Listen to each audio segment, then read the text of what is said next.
इतना निश्चित है कि ये भर्तियों की लगातार बातें चल रही हैं डिपार्टमेंटली। तो कांस्टेबल भर्ती का एक विशेष ही क्रेज है, स्पेशल बिहार और यूपी में बहुत ज्यादा क्रेज होता है इसमें। 10,000 वैकेंसी आईपीएफ कांस्टेबल की आएंगी और जिसमें महिलाओं के लिए 6 का सिर्फ आरपीएफ में वैकेंसी आ रही है सिपाही की। कितनी वैकेंसी? तो ऐसा बताया जा रहा बेटा, कम से कम 10,000 प्लस वैकेंसी। पिछले 3 साल से कंस्ट्रक्शन लाइन में एज ए सुपरवाइजर की पोस्ट पर काम करने के बाद मैं ना तो अपनी गरीबी दूर कर पा रहा था और ना ही अपनी स्टडी पर फोकस कर पा रहा था। तो इसलिए मैंने डिसाइड किया कि मैं एक गवर्नमेंट जॉब की प्रिपरेशन करूंगा, जिसके लिए मैंने आरपीएफ कांस्टेबल की जॉब को सिलेक्ट किया, जिसमें अप्रॉक्स सैलरी 40,000 रुपीज़ थी। और इसके लिए मेरी क्वालिफिकेशन एंड फिजिकली फिटनेस एकदम परफेक्ट थी, तो इसलिए मैंने इसको सिलेक्ट किया।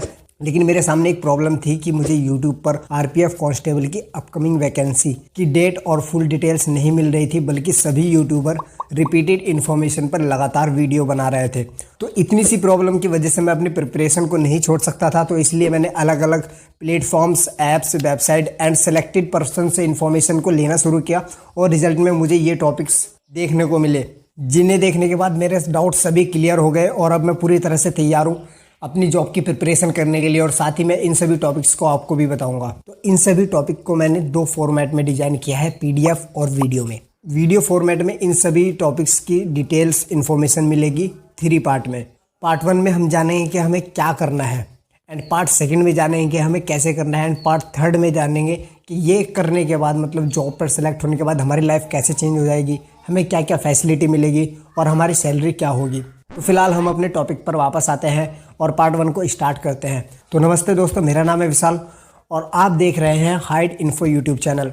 पार्ट 1 में हमारा पहला टॉपिक है अपकमिंग वैकेंसी रियलिटी डेट। देखिए, मेरा मानना है कि 2023 के अगस्त या सितंबर के महीने में वैकेंसी जरूर आएगी। इसका कारण है ये नोटिस, जिसे मैंने राज्यसभा की ऑफिशियल वेबसाइट से डाउनलोड किया है, जिसमें 1 फरवरी 2023 की स्थिति के अनुसार रेलवे में टोटल 3,12,895 पद खाली है, जिसमें से 3,169 पोस्ट नॉन गजेटेड है और 12,726 पोस्ट गजेटेड पोस्ट है। अब वैसे तो नॉन गजेटेड पोस्ट के साथ हमारा कोई भी मतलब नहीं है, क्योंकि आरपीएफ की जो पोस्ट होती है वो राजपत्रित होती है, जिसे सेंट्रल गवर्नमेंट का सेंट्रल मिलिट्री बोर्ड संचालित करता है, क्योंकि आरपीएफ का काम रेलवे की संपत्ति और यात्रियों की सुरक्षा करना होता है। आरपीएफ की फुल फॉर्म होती है रेलवे प्रोटेक्शन फोर्स। रेलवे में 12,726 पद राजपत्रित खाली पड़े हैं, जिन्हें 2024 तक भरा जाना है। और आपकी जानकारी के लिए बता दूं कि फिलहाल ग्रुप डी की वैकेंसी लास्ट स्टेज पर है और जून के महीने में कंप्लीट हो जाएगी। तो इससे और ज़्यादा चांसेस बढ़ जाते हैं वैकेंसी आने के। एंड आरपीएफ में वैकेंसी आने का 2 से 3 साल का डिफरेंस होता है और लास्ट वैकेंसी 2018 में आई थी। ये वैकेंसी 2021 या 22 में आ जाती, लेकिन कोरोना वायरस की वजह से वैकेंसी नहीं आई। इस साल 100% चांसेज हैं वैकेंसी आने के। तो अगर आपको उस नोटिस को पढ़ना है जिसमें वैकेंसी की सारी डिटेल है, तो उसका लिंक डिस्क्रिप्शन में है। आने वाले सभी टॉपिक्स के बारे में मैं आपको थोड़ा सा फास्ट बताऊंगा, क्योंकि इनके बारे में आपको थोड़ा सा पहले से पता होगा, क्योंकि आपने बहुत सारी वीडियो देख ली होगी अलग अलग यूट्यूबर की, लेकिन इसमें मैंने कुछ नया ऐड किया है, तो थोड़ा सा आप उसको ध्यान से देखें। और इस वीडियो में मैंने टाइम स्टैम्प्स का यूज किया है, तो जिस टॉपिक के बारे में आपको नॉलेज है आप टॉपिक को जंप कर सकते हैं, नेक्स्ट टॉपिक के बारे में जान सकते हैं। तो अब हम अनुमान लगा सकते हैं कि इन 12,776 पदों में से हमको कितनी पोस्ट मिलने वाली है। इन 12,776 पदों में से कम 1,000 या 1,500 पद आरपीएफ सब इंस्पेक्टर के लिए रिजर्व होंगे और बचे हुए पदों में से 45% सीटें फीमेल के लिए होंगी और 55% सीटें मेल के लिए हो सकती है। मतलब फीमेल के लिए 4 से 5,000 पोस्ट हो सकती है और मेल के लिए 5 से 6,000 पोस्ट हो सकती है। ये वैकेंसी सितंबर के महीने में आएगी और पूरे 1 महीने का टाइम मिलता है फॉर्म को अप्लाई करने के लिए। एंड एप्लीकेशन फीस की अगर मैं इसमें बात करूँ तो यूआर और ओबीसी कैटेगरी के लिए 500 होती है, एससी एसटी कैटेगरी के लिए 250 रुपये होती है। क्वालिफिकेशन इसमें 10th होती है, अगर आपने 10th पास किया है तो आप इस पोस्ट के लिए एलिजिबल हो। एज लिमिट इसमें 18 से 25 वर्ष होती है। आरपीएफ के ऑफिशियल वेबसाइट पर जाकर आप इसके फॉर्म को अप्लाई कर सकते हैं। अपने मोबाइल से आपको कहीं जाने की जरूरत नहीं है और बहुत जल्द आपको एक वीडियो मिलेगी जिसमें हम फॉर्म अप्लाई करने के सभी तरीकों को बारीकी से समझेंगे। तो इस टॉपिक को अभी हम साइड करते हैं और बात करते हैं अपने नेक्स्ट टॉपिक के बारे में। नेक्स्ट टॉपिक है हमारा कंपटीशन। देखिए, किसी भी क्षेत्र में सक्सेस पाने के लिए हमें उस क्षेत्र के कंपटीशन के बारे में अच्छे से पता होना चाहिए। एंड देन कंपटीशन को समझने के लिए हम 2018 की वैकेंसी को देखते हैं। 2018 की वैकेंसी में टोटल 8,619 पद थे, जिसमें से 4,403 पद मेल कैंडिडेट के लिए थे और 4,216 पद फीमेल कैंडिडेट के लिए थे। 8,619 पदों के लिए टोटल 59,08,881 फॉर्म अप्लाई हुए थे और 35,46,995 बच्चों ने एग्जाम दिया था। उस समय कंपटीशन नंबर 411 था। आई मीन एक सीट के लिए आपको 411 बच्चों के साथ कॉम्पिटिट करना था। 2023 में नंबर 2 गुना भी हो सकता है। वैसे भी हमारा देश वर्ल्ड के लार्जेस्ट पॉपुलेशन वाला देश बन गया है। कंपटीशन की और ज़्यादा डिटेल्स आपको इस ई बुक में मिलेगी, कैटेगरी और जोन वाइज। तो फिलहाल इस टॉपिक को साइड करते हैं, नेक्स्ट टॉपिक के बारे में बात करते हैं। नेक्स्ट टॉपिक है हमारा सिलेक्शन प्रोसेस। आरपीएफ कांस्टेबल के सिलेक्शन प्रोसेस को 4 स्टेज में कंप्लीट किया जाता है। स्टेज फर्स्ट में आपका सीबीटी एग्जाम होता है।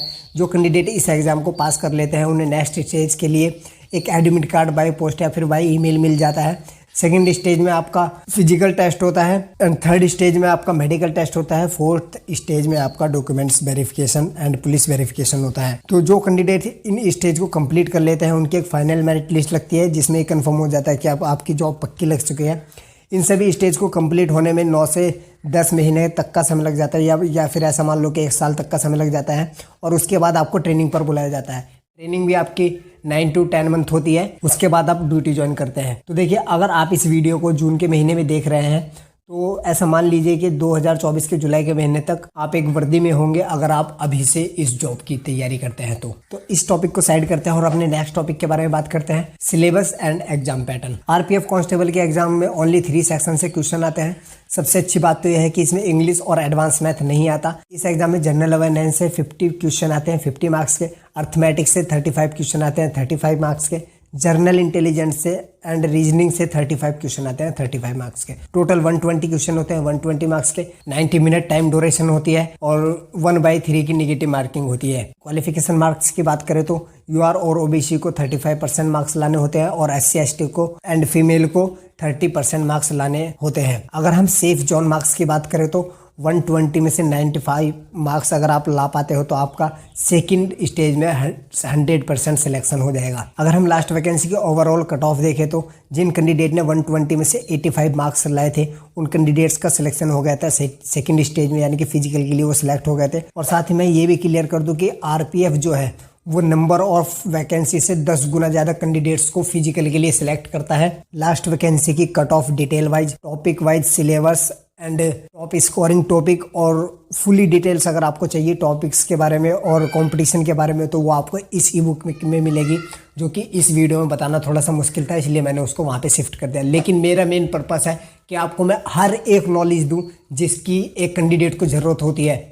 तो फिलहाल इस टॉपिक को साइड करते हैं और अपने नेक्स्ट टॉपिक के बारे में बात करते हैं, physical criteria male and female. Physical में 2 तरह के टेस्ट होते हैं, पीएमटी टेस्ट और पीईटी टेस्ट। तो सबसे पहले हम पीएमटी टेस्ट के बारे में बात करेंगे। मेल कैंडिडेट के लिए, यूआर और ओबीसी के लिए जो हाइट होती है इसमें 165 सेंटीमीटर होती है। SC ST के लिए हाइट होती है 160 सेंटीमीटर होती है एंड अदर कैंडिडेट्स जैसे Garhwali, Gorkha, Marathi, Dogra and other government satisfied category के लिए 163 सेंटीमीटर हाइट होती है। एंड फीमेल के लिए यूआर और ओबीसी कैटेगरी के कैंडिडेट की जो हाइट होती है वो 157 सेंटीमीटर होती है। SC ST के लिए 152 सेंटीमीटर होती है एंड अदर कैटेगरीज के लिए 155 सेंटीमीटर हाइट होती है। अगर चेस्ट की बात करें तो chest measurement only male candidate के लिए होता है। यूआर और ओबीसी कैटेगरी में नॉर्मल चेस्ट 80 सेंटीमीटर होती है एंड फ्लाव जो होता है वो आपका 85 सेंटीमीटर होता है। SC ST के लिए normal chest 66.6 centimetre and expanded chest यानी कि फ्लाव 80.2 सेंटीमीटर होता है एंड अदर कैटेगरी के लिए 80 to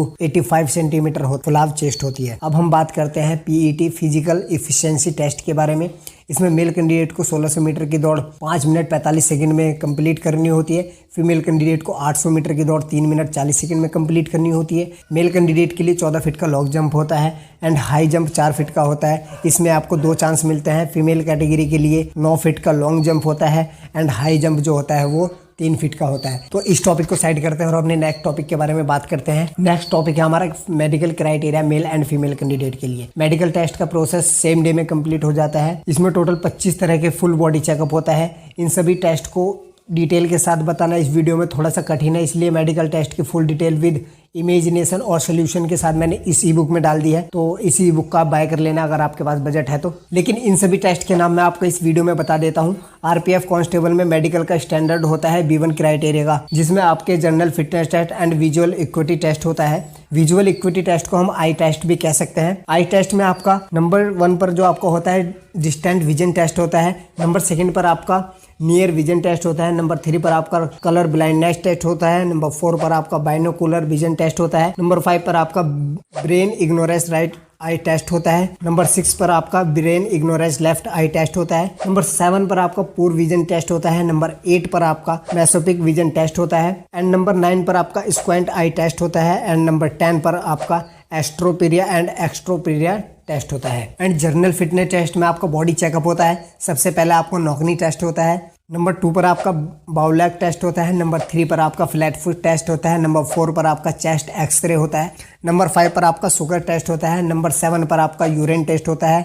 नंबर 8 पर आपका ब्लड प्रेशर टेस्ट होता है। नंबर 9 पर आपका पाइल्स टेस्ट होता है। नंबर 10 पर आपका हाइड्रोसिल टेस्ट होता है। एंड नंबर 11 पर आपका नोज टेस्ट होता है। नंबर 12 पर आपका ईयर टेस्ट होता है। नंबर 13 पर आपका डिफॉर्म्ड टीथ का टेस्ट होता है। नंबर 14 पर आपका टैटूज देखे जाते हैं। नंबर 15 पर आपका जेनेटिकल्स एरिया देखा जाता है। तो ये सभी टेस्ट आपके होते हैं आरपीएफ कांस्टेबल और एसआई की पोस्ट पर। अगर आपको मेडिकल टेस्ट की एकदम फुल डिटेल चाहिए तो आपको इसी बुक में मिलेगी। तो फिलहाल इस टॉपिक को साइड करते हैं और नेक्स्ट टॉपिक के बारे में बात करते हैं। नेक्स्ट टॉपिक है हमारा documents verification process. Basically documents verification का जो मेन पर्पस होता है आपकी आइडेंटिटी और एलिजिबिलिटी को चेक करना होता है। आरपीएफ कांस्टेबल की पोस्ट के लिए आपके जो डॉक्यूमेंट्स वेरीफाई होते हैं उनके नाम कुछ इस तरह हैं, जैसे हाई स्कूल की मार्कशीट जिस पर आपकी जन्मतिथि मेंशन होनी चाहिए। एंड 4 पासपोर्ट साइज फोटो होने चाहिए। कास्ट सर्टिफिकेट होना चाहिए। देखिए कास्ट सर्टिफिकेट जो होगा वो आपका नेशनल लेवल का होना चाहिए। डोमिसाइल सर्टिफिकेट होना चाहिए। एक्स सर्विसमैन के लिए आपके पास नो ऑब्जेक्शन सर्टिफिकेट होना चाहिए एंड डिस्चार्ज सर्टिफिकेट होना चाहिए। एंड आपके पास सभी स्टेजेस का एडमिट कार्ड और कॉल लेटर होना चाहिए। इन सभी डॉक्यूमेंट्स के आपको 3 सेट बनाने होते हैं। एक ओरिजिनल सेट होता है, 2 फोटोकॉपी सेट होते हैं और ये तीनों सेट आपको डॉक्यूमेंट्स वेरिफिकेशन सेंटर पर ले जाने होते हैं। तो अब इन सभी डिटेल्स को देखने के बाद हमें ये पता लग गया कि हमें क्या करना है। लेकिन अगले पार्ट में हम जानेंगे कि हमें कैसे करना है। तो फिलहाल आरपीएफ की डिटेल्स का जो पार्ट 1 है वो यहीं पे कंप्लीट हो जाता है। मैं आपको मिलूंगा नेक्स्ट पार्ट में जिसमें हम देखेंगे कि हमें ये सभी काम को कैसे करना है। उसके लिए स्ट्रेटेजी मतलब फुल मटेरियल के साथ हम उसमें मिलने वाले हैं अपने नेक्स्ट पार्ट में। तो तब तक के लिए जय हिंद एंड गुड बाय।